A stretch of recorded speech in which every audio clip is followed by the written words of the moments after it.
agak sunyi sikit hari ni kan. Mungkin ada lagi yang cuti kan. Mungkin ada lagi yang cuti Christmas.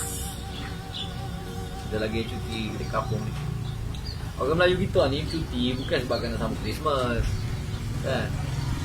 Sebab banyaknya yang ada di negeri Selangor ni perantau.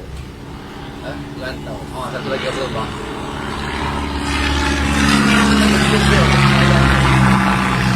Banyaknya perantau yang duduk di Selangor. Jadi bila ada cuti panjang je, kita kira ke semua ke kampung ke, dia akan klik kampung. Ada yang balik Perak, ada yang balik Kedah, ada yang balik Penang, ada yang balik Johor, ada yang balik Kelantan, ada yang balik Pahang, ada yang balik Terengganu, gitu. Jadi perantau semua. Yang tu sini ni perantau semua. Bukanlah dia orang balik kampung ni sebab nak meraihkan hari Christmas tu. Orang kita janji cuti lah. Sebab dia payah nak boleh cuti. Baik yang kerja lah. Kawan nak pergi kampung lah. Kawan sibuk sikit. Kawan sibuk sikit.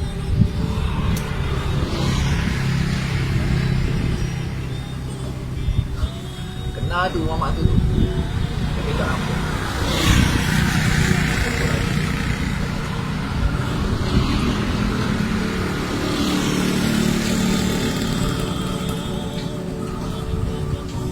Masih lagi kat kampung ni lakon ni.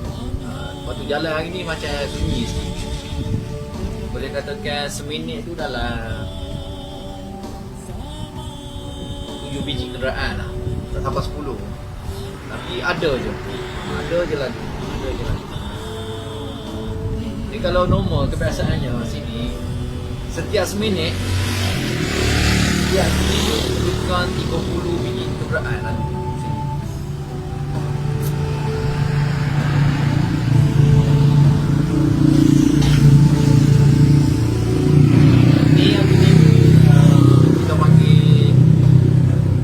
Orang tak keluar lagi ataupun orang masih lagi bercuti, masih lagi duduk di kampung masing-masing.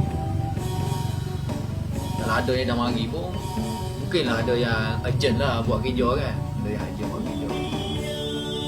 Itulah ni dah lama.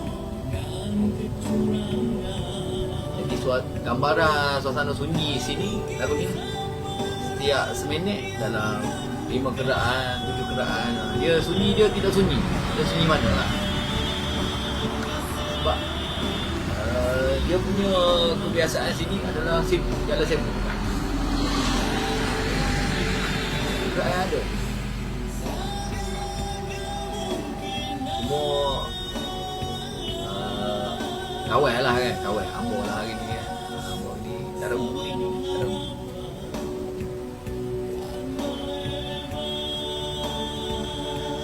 Udah pergi depot-depot lain. Ini kat biasa lah ni.